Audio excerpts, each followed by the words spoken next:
13 investment accounting, पहला objective का question यही याद रखना, क्योंकि अगर एमसीक्यूज में भी आया, क्योंकि एग्जामिनेशन कैसे होगा वो मालूम तो है नहीं अपने को, हमको तो खाली पढ़ने का है, तो सम भी करने का, अकाउंटिंग स्टैंडर्ड 13 याद रखने का, इन्वेस्टमेंट का अकाउंटिंग स्टैंडर्ड 13। अब इन्वेस्टमेंट अकाउंटिंग होता क्या है पहले देखो। फॉर एग्जाम्पल एक किसी भी कंपनी है, एक कंपनी ले लेता हूं मैं, कंपनी का नाम लेता एक्स लिमिटेड। ये एक्स लिमिटेड है पब्लिक लिमिटेड कंपनी, अज्यूम करता हूं पब्लिक लिमिटेड कंपनी है। पब्लिक लिमिटेड कंपनी का मतलब क्या होता है, एक ऐसी कंपनी जो पब्लिक लिमिटेड कंपनी है, जो पब्लिक से आसानी से शेयर डिबेंचर के थ्रू पैसे ले सकती है। क्योंकि मैं प्राइवेट लिमिटेड कंपनी क्यों अज्यूम नहीं कर रहा हूं, बिकॉज प्राइवेट लिमिटेड कंपनी लोगों से पैसे इशू नहीं कर सकती, उनके पास नंबर ऑफ मेंबर्स क्या होता है, लिमिटेड होते हैं, शेयर भी वो 200 लोगों को देगी, नंबर ऑफ शेयर्स भी उसको मिलेगा, डिबेंचर भी उनको, पब्लिक डिपॉजिट भी इसको, फिक्स डिपॉजिट भी इसको, बॉन्ड भी उनको, यानी उनके पास नंबर ऑफ मेंबर्स जो होते हैं वो लिमिटेड होते हैं। लेकिन जब हम लोग पब्लिक लिमिटेड कंपनी की बात करते हैं तो ये किसी को भी शेयर इशू कर सकती है। अब एक्स लिमिटेड कंपनी ने क्या किया, मार्केट में शेयर इशू किया, तो उसको फाइनेंस की जरूरत है, तो ऑब्वियसली फाइनेंस रिक्वायर्ड है उसे, तो वो क्या करेगा, अपनी सिक्योरिटीज को इशू करेगा। अब सिक्योरिटीज दो तरीके की होती है, एक होता है डिविडेंड वाली सिक्योरिटी और एक होती है इंटरेस्ट वाली सिक्योरिटी। सिंपल, डिविडेंड वाली सिक्योरिटी मतलब क्या, कंपनी ने आपको शेयर दिया तो बदले में क्या देना है आपको, डिविडेंड, और कंपनी ने डिबेंचर इशू किया, पब्लिक डिपॉजिट इशू किया या बॉन्ड इशू किया तो बदले में उसको क्या देने का, इंटरेस्ट। तो डिविडेंड यानी प्रॉफिट का एक हिस्सा, इंटरेस्ट यानी आपको प्रॉफिट हो या आपको लॉस हो, कंपनी को आपको इंटरेस्ट तो देना ही पड़ेगा, क्योंकि कंपनी को आपने क्या दिया, पैसा दिया है, और उस पैसे के बदले में आपको क्या देना, बदले में इंटरेस्ट। कंपनी को क्या देगी बदले में, आपको इंटरेस्ट। तो यहां पर आपको देखना है, आप एक कंपनी के साथ डील कर रहे हो, और कंपनी के साथ जो डील करता है उसको हम लोग बोलते हैं बेटा इन्वेस्टर। क्या बोलते हैं, इन्वेस्टर। इन्वेस्टर कौन होता है, जो कंपनी में पैसा लगाता है, इन्वेस्ट करता है। सिंपल, यानी मैं टाटा कंपनी में पैसा लगाऊंगा तो मैं हो गया इन्वेस्टर, कंपनी हो गई टाटा। तो हमारे बीच में कौन सी कंपनी, हमारे बीच में इन्वेस्टमेंट का रिलेशन होना चाहिए, यानी कंपनी को इन्वेस्टमेंट चाहिए और मुझे मेरे पैसे को लगाना है, मेरे को इन्वेस्ट करना है, ये दोनों चीज आपको मेंटेन करनी है। अब मैं पैसा लगाऊंगा तो मैं बदले में क्या चाहिए, रिटर्न चाहिए मुझे बदले में क्या चाहिए, कुछ तो सिक्योरिटीज रिटर्न चाहिए। तो सिक्योरिटी, अगर मैंने शेयर में पैसा लगाया तो मुझे बदले में क्या चाहिए, डिविडेंड। लेकिन अगर मैंने कंपनी के डिबेंचर में पैसा लगाया, कंपनी के बॉन्ड में पैसा लगाया, कंपनी के पब्लिक डिपॉजिट में पैसा लगाया, तो क्या चाहिए मुझे बदले में, इंटरेस्ट। यानी डिविडेंड किस पर मिलता है बेटा, डिविडेंड आपको किस पर मिलता है, शेयर्स पर मिलता है, और बॉन्ड आपको किस पर मिलता है, क्रेडिटरशिप पर मिलता है, क्रेडिटरशिप। यानी जब ओनर्स हो गए आप लोग, जब क्या हो गए, ओनर्स, तो आपको क्या मिलेगा, डिविडेंड। लेकिन जब कंपनी के आप क्या हो गए, क्रेडिटर, तो आपको क्या मिलेगा, इंटरेस्ट। तो बेटा दो तरीके के शेयर होल्डर होते हैं, दो तरीके के शेयर्स होते हैं, एक होता है आपका प्रेफरेंस शेयर होल्डर, एक होता है आपका इक्विटी शेयर होल्डर। दो तरीके के शेयर होल्डर होते हैं। प्रेफरेंस शेयर होल्डर को जो डिविडेंड देते हो वो फिक्स्ड रेट पर होता है, और इक्विटी शेयर होल्डर को जो आप डिविडेंड देते हो वो कौन से रेट पर होता है, फ्लक्चुएटिंग रेट पर होता है। इतना तो आपने बेसिक पढ़ा होगा। लेकिन आप क्रेडिटरशिप की बात करते हो तो क्रेडिटरशिप लेने के लिए आपके पास बहुत सारे तरीके होते हैं।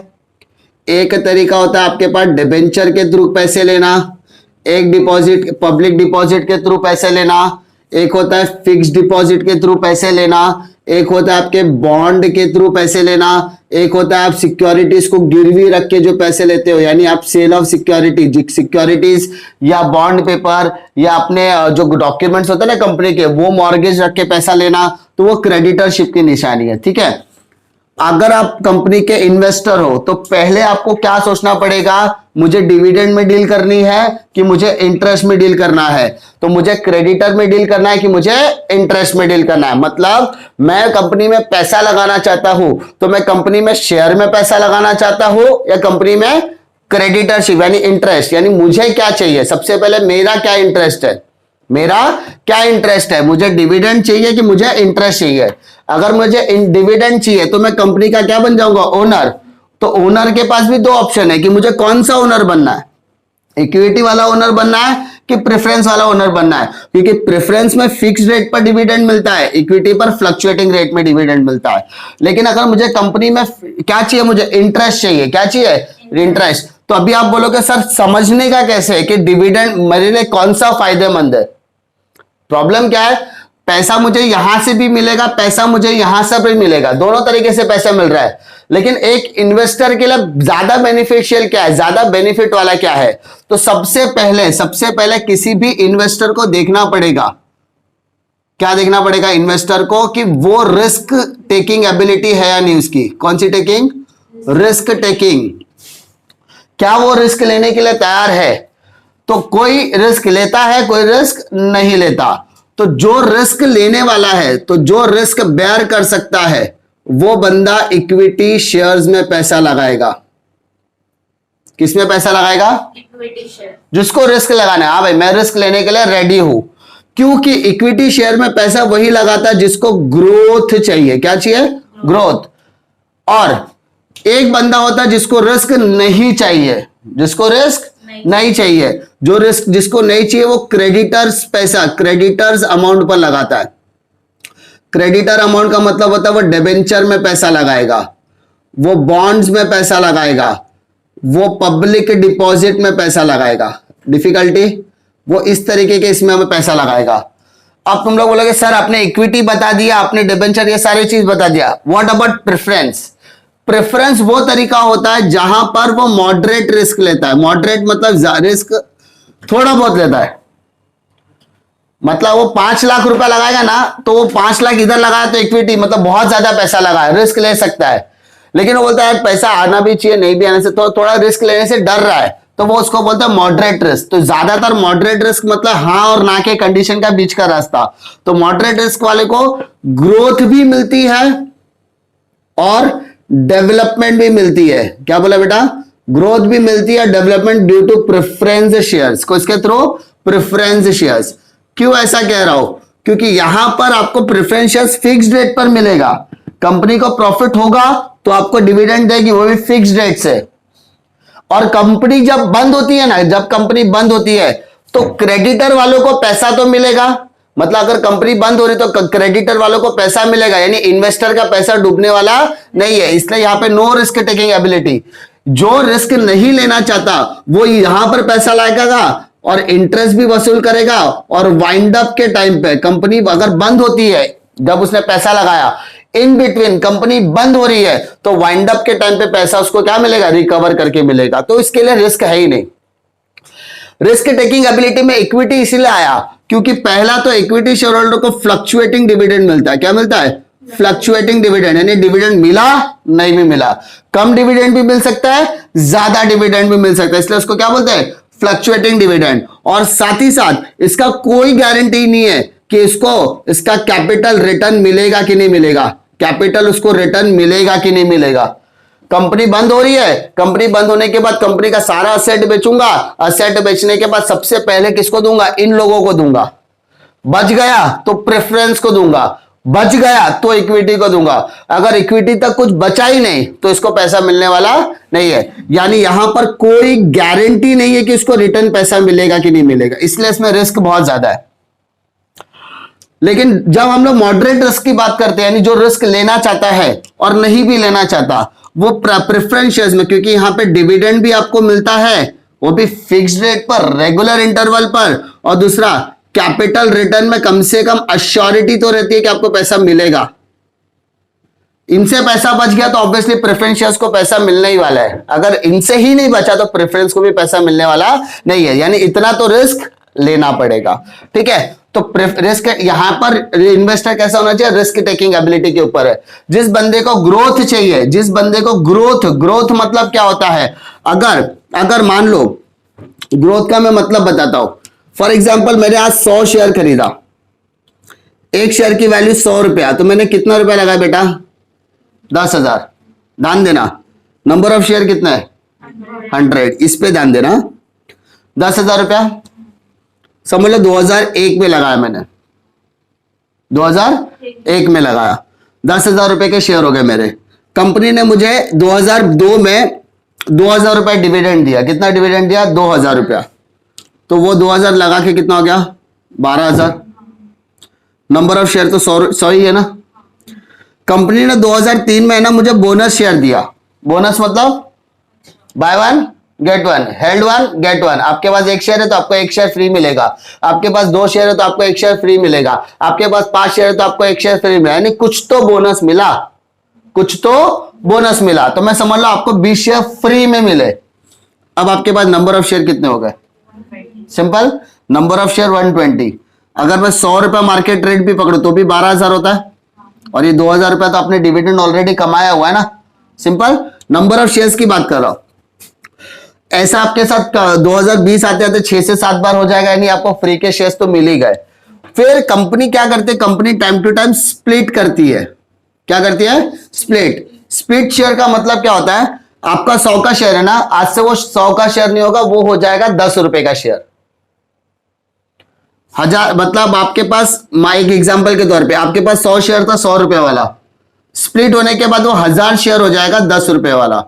आपका 10,000 रुपए ही है, आपके वैल्यू में फर्क पड़ा नहीं है, आपके नंबर ऑफ शेयर उल्टा क्या हो गए? बढ़ गए। 10 साल में एक बार तो ऐसा होगा, 2 बार पकड़ा तो आपके नंबर ऑफ, जब 100 रुपए का 10 रुपए हो गया, कंपनी बोले कि एक और बार स्प्लिट करता हूं शेयर, एक और बार शेयर स्प्लिट करता हूं। तो यहां पे अभी उसने 1 रुपया कर दिया शेयर की वैल्यू, तो आपके पास कितने शेयर हो गए?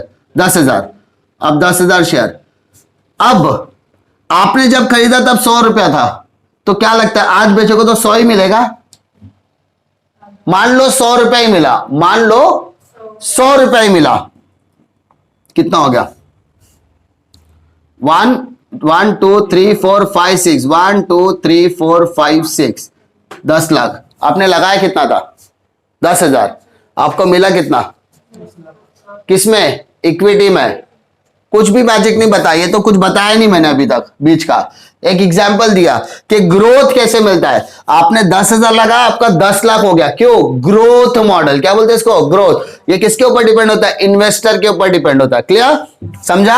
ये डिफिकल्टी, इसमें इतने पार्ट में कोई डिफिकल्टी नहीं। अब इसका जो नेक्स्ट पार्ट, नेक्स्ट वाला जो रहेगा, उसमें हम लोग सीधा आते हैं इसके ऊपर। पहले हम लोग इसके कुछ सम्स करेंगे और उसके बाद इसके कुछ सम्स करेंगे। तो हम लोग पहले इसके ऊपर डिस्कस करेंगे। क्लियर? करो पहले। चलो नेक्स्ट देखो।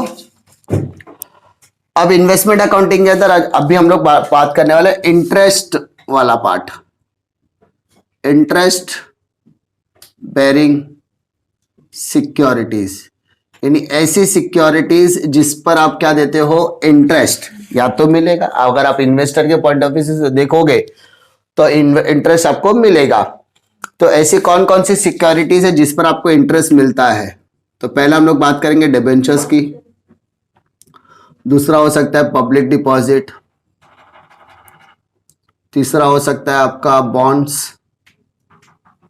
चौथा हो सकता है गवर्नमेंट सिक्योरिटीज। ये सारी जितनी भी चीजें होती है ना, ये सभी चीजों पर आपको क्या मिलेगा? इंटरेस्ट। क्या मिलेगा? अच्छी बात बताता हूं, बुरी बात बताता हूं। अच्छी बात बताता हूं, इसमें आपको है ना इंटरेस्ट नहीं दिया रहेगा, परसेंटेज बोलते हैं ना, वो नहीं दिया रहेगा। बुरी बात बताता हूं कि आप इसको आसानी से पहचान सकते हो। कैसे मालूम है? अगर आपको बोला डिबेंचर और डिबेंचर के आगे दिया 8%, ठीक है, तो आपको मालूम भी नहीं पड़ेगा ये 8% जो है ना वो आपका रेट ऑफ इंटरेस्ट है। क्या? आपका रेट ऑफ इंटरेस्ट। तो हर क्वेश्चन में 8% debenture, 10% debenture, 12% debenture, 13% bond, 14% bond, 15% government security, 18% government security, ऐसा कुछ दिया है। तो जो परसेंटेज दिया है ना, वो परसेंटेज ही आपका रेट ऑफ इंटरेस्ट होगा। सिंपल। तो ये समझने के लिए पहली बार ही बताऊंगा और शायद आखिरी बार बताऊंगा, रेट ऑफ इंटरेस्ट यही रहता है। तो याद नहीं करना कि सर क्वेश्चन में रेट ऑफ इंटरेस्ट क्या होगा। रेट ऑफ इंटरेस्ट आपका ये रहेगा। ठीक है। अब इंटरेस्ट बेरिंग सिक्योरिटी के अंदर क्या क्या आता है वो मैंने बता दिया। तो इसका मतलब डिविडेंड में क्या आएगा? डिविडेंड में क्या आएगा आपका? शेयर्स और डिबेंचर्स, शेयर्स और डिबेंचर्स। उसके बाद इंटरेस्ट बेरिंग सिक्योरिटी के बाद आता है आपका डिविडेंड बेरिंग सिक्योरिटी। तो डिविडेंड बेरिंग सिक्योरिटीज आपके लिए बहुत ज्यादा आसान है, क्योंकि इसमें सिर्फ कितने आइटम्स आते हैं? 2। कौन कौन से? एक तो आएगा आपका इक्विटी शेयर्स, है ना, और दूसरा आपका क्या आएगा? Preference shares. कोई तकलीफ है ना? इसका मतलब सिर्फ दो ही वैरायटी के सम है, एक ये वैरायटी है और दूसरी डिविडेंड वाली। सिंपल। ये मत सोचना डिबेंचर एक वैरायटी है, पब्लिक डिपॉजिट एक वैरायटी है, ये वैरायटी नहीं है, ये सब एक ही जैसा सम सॉल्व करना है। दो ही वैरायटी के सम है, एक इंटरेस्ट बेरिंग और दूसरा डिविडेंड बेरिंग। क्लियर? दो वैरायटी के सम है, टाइप 1 टाइप 2। तो टाइप 1 की बात करते हैं अभी हम लोग, ठीक है? टाइप 1 की बात करते हैं, इंटरेस्ट। अब बेटा इंटरेस्ट किसी भी इन्वेस्टर के लिए इंटरेस्ट दो तरीके के होते हैं। कितने तरीके के? दो। कौन कौन से? पहला, एक होता है कम इंटरेस्ट। कौन सा वाला? कम। दूसरा होता है एक्स इंटरेस्ट। क्या बोला? कम इंटरेस्ट, एक्स इंटरेस्ट। कम मतलब कम वाला कम नहीं, cumulative interest. Cumulative interest. X मतलब एक्सक्लूडिंग इंटरेस्ट। दोनों में कोई फर्क? इतने में कोई दिक्कत? अब क्यूमुलेटिव इंटरेस्ट क्या होता है, एक्सक्लूडिंग इंटरेस्ट क्या होता है, वो समझाता हूं। क्यूमुलेटिव इंटरेस्ट का मतलब होता है जो भी मुझे कॉस्ट ऑफ सिक्योरिटीज दिया होगा। क्या बोला मैंने? मुझे क्या दिया होगा? Cost of securities. तो बेटा सिक्योरिटीज में क्या क्या आता है? Debenture, public deposit, bond and government security. ये मेरी सिक्योरिटीज है। क्लियर? इस कॉस्ट ऑफ सिक्योरिटीज के अंदर अगर इंटरेस्ट मेरा इंक्लूड रहेगा, क्या रहेगा? इंक्लूड रहेगा, तो कम इंटरेस्ट।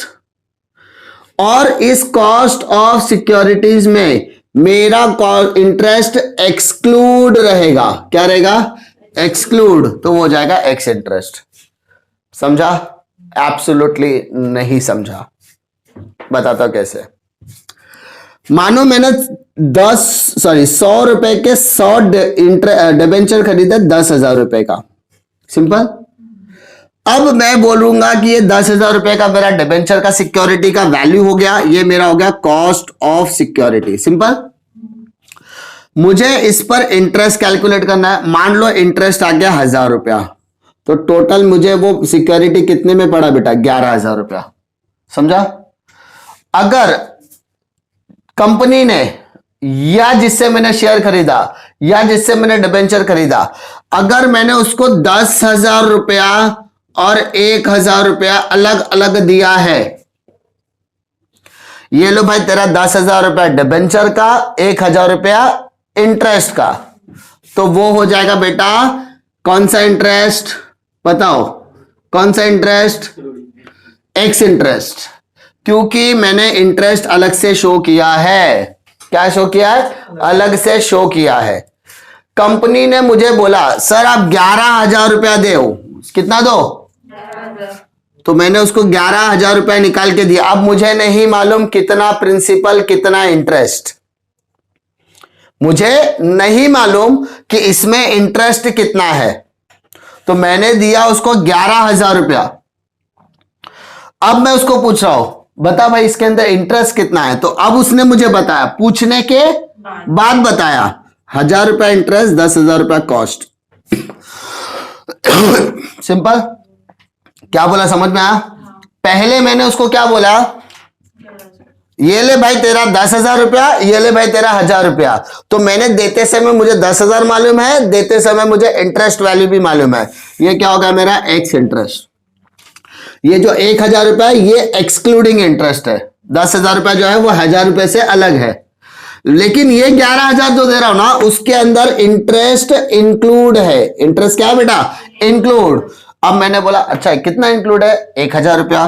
तो मतलब मेरा कॉस्ट कितना है? 10,000। इंटरेस्ट कितना है? 1,000। पूछने के बाद बताया ना, तो ये हो जाएगा क्यूमुलेटिव इंटरेस्ट। क्या हो जाएगा? समझा? कॉन्सेप्ट समझा? अब छोटा छोटा छोटा छोटा अब छोटा छोटा छोटा छोटा छोटा छोटा छोटा छोटा सम कराऊंगा, तब समझेगा कि सम के अंदर कैसे सम क्वेश्चन पूछे जाएंगे। ठीक है, नाउ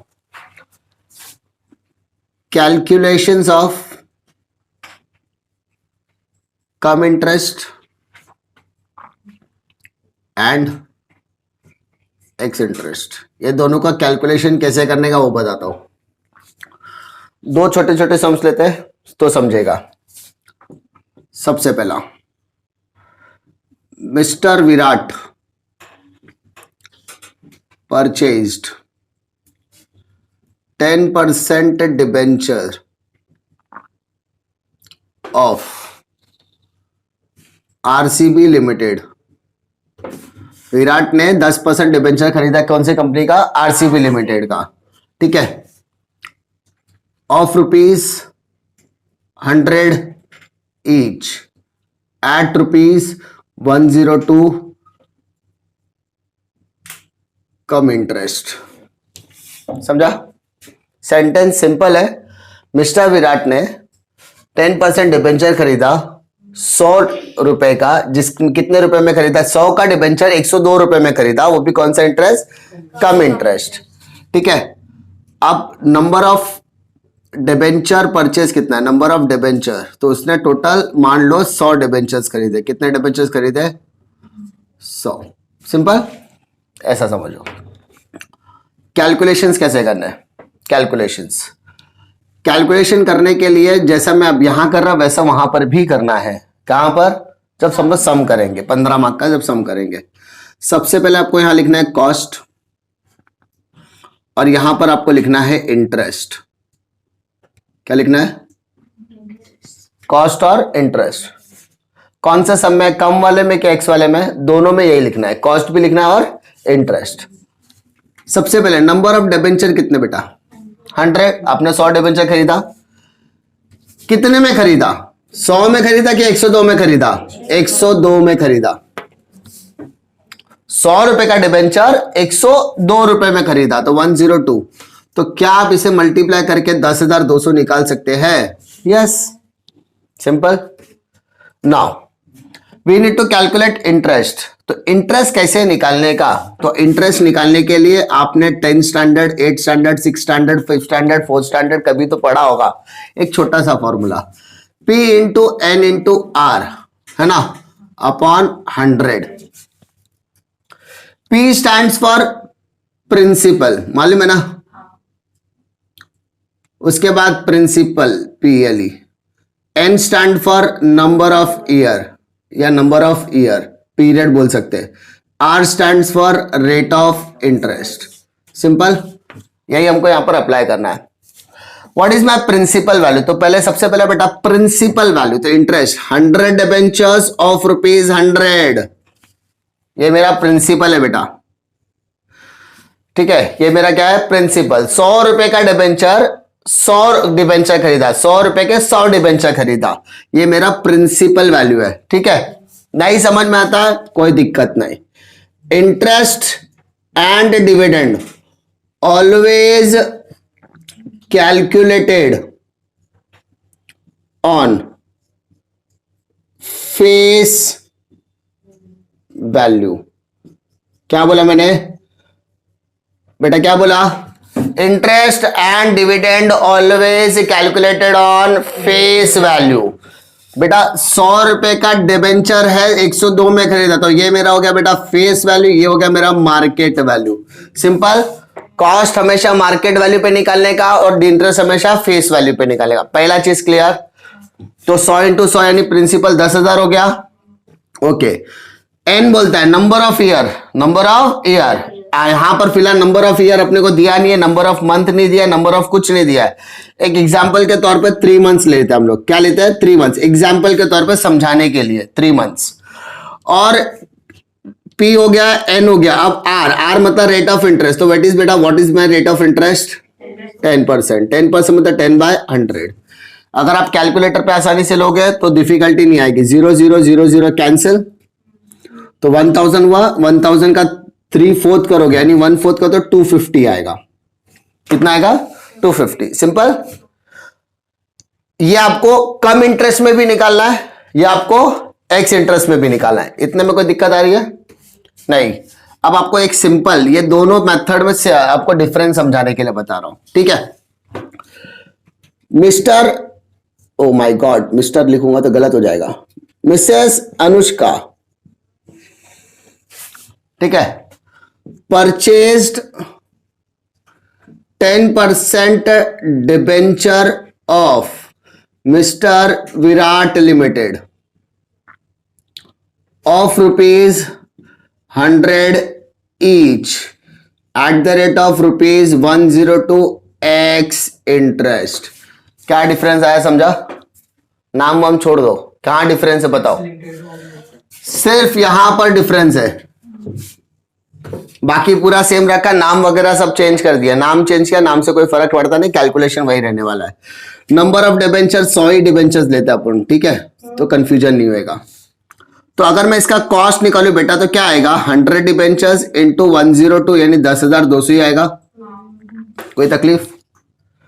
अगर मैं इसका इंटरेस्ट निकालना चाहूं तो निकाल सकता हूं 100 डिबेंचर 100 रुपए वाले 10% के हिसाब से, और मान लो इसका भी नंबर ऑफ ईयर्स 3 मंथ्स ही ले लो, 3 मंथ्स, तो इसका भी मैं निकालता हूं 250 आएगा। तकलीफ? दोनों में क्या फर्क है? अगर आप कम इंटरेस्ट की बात कर रहे हो तो इसका मतलब ये 250 रुपीज इसके अंदर इंक्लूड है। क्या है? इंक्लूड, ठीक है, तो माइनस करने का। क्या करने का? माइनस करने का। और एक्स इंटरेस्ट का मतलब होता है ये इंटरेस्ट इसके अंदर इंक्लूड नहीं है। कंफ्यूजन, कंफ्यूजन है ना? Simple simple simple. कम बोले तो कम कर दो, एक्स बोले तो रहने दो। कम बोले तो कम कर दो, कम कर दो मतलब माइनस। तो बेटा माइनस कर दे, कितना आ गया? 9050 है ना? एक्स बोला तो रहने दो, एक्स बोला तो रहने दो, कोई तकलीफ नहीं। तो रिकॉर्ड क्या करने का? कैलकुलेशन तो हो गया। कम बोला तो कम कर दिया ना, तो उसको कम करने का दिया 90,050 आ गया, 9050 आ गया। तो बेटा ये हो जाएगा मेरा इंटरेस्ट कॉलम में जाएगा और ये मेरा कॉस्ट कॉलम में चला जाएगा। कौन से कॉलम में जाएगा? कॉस्ट। सिंपल। लेकिन अगर मुझे एक्स इंटरेस्ट बोला है तो बेटा कॉस्ट वाला कॉस्ट कॉलम में ही जाएगा और इंटरेस्ट वाला इंटरेस्ट कॉलम में ही जाएगा, ना तो प्लस ना तो माइनस। याद करने का भी जरूरत नहीं। क्या बोला बेटा? कम बोला तो कम कर दो, कम बोला तो कम कर दो, कम बोला तो कम कर दो, बस। कम करने का जो माइनस करने का जो अमाउंट आएगा वो कॉस्ट में जाएगा, इंटरेस्ट वाला इंटरेस्ट में जाएगा। That's it. समझा? क्वेश्चन में क्या फर्क है? दोनों में कोई डिफिकल्टी? वापस बोल रहा हूं, 90% चीज, 90% से ज्यादा चीज आपके कम और एक्स पर डिपेंड है। किसके ऊपर डिपेंड है? कम और एक्स पर डिपेंड है। कम मतलब इंटरेस्ट उसके अंदर इंक्लूड है तो अपने को एक्सक्लूड करना है। अब मैं एक्सक्लूड बोलूंगा ना बेटा तो आप वापस इधर कंफ्यूज हो जाओगे, इसलिए मैंने क्या बोला? कम मतलब कम कर दो, कम मतलब कम, इंटरेस्ट मतलब कम ही कर दो। इंग्लिश वाला क्यूमुलेटिव का कम, हम हिंदी वाले कम के साथ एडजस्ट कर रहे हैं, तो कम को कम कर दिया तो 9050 आ गया। ये मेरा कॉस्ट में आएगा, ये मेरा इंटरेस्ट में आएगा। लेकिन जब मैं बात करूंगा एक्स इंटरेस्ट के सम की तो कॉस्ट जो मैंने निकाला वो कॉस्ट में आएगा और इंटरेस्ट जो निकाला वो इंटरेस्ट में आएगा। कुछ करने की जरूरत नहीं है। यही थोड़ा सा बेसिक कैलकुलेशन आपको देखने की जरूरत है। क्लियर? इसमें कोई भी डिफिकल्टी नहीं आएगी। जब हम लोग 15 मार्क का सम करेंगे, इन्वेस्टमेंट अकाउंटिंग का सम करेंगे, तब आपको वहां पर डिफिकल्टी जो भी रहेगा एक्स और कम इंटरेस्ट का 90% डाउट वहां पर क्लियर हो जाएगा। ठीक है?